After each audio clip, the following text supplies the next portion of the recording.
దూర ప్రాంతాల్లో చదువుకోవడానికి వెళ్తున్నారు పిల్లలు. దూర ప్రాంతాలకి ఉద్యోగం చేయడానికి వెళ్తున్నారు పిల్లలు.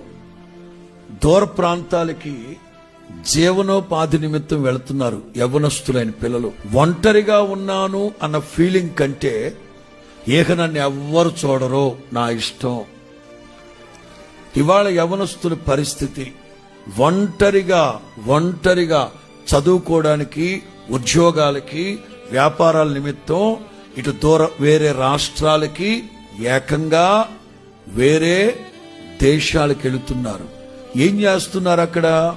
ఎలా కాపాడుకుంటున్నారు వ్యక్తిత్వాన్ని, ఎలా కాపాడుకుంటున్నారు పవిత్రమైన జీవితాన్ని? చూసేవాళ్ళు లేరు, ఇంక అడిగేవాళ్ళు లేరు. మన ఇష్టం.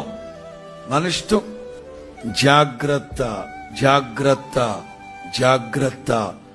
తల్లిదండ్రులు చూడకపోవచ్చు, తోబుట్టువులు చూడకపోవచ్చు, దేవుడున్నాడు.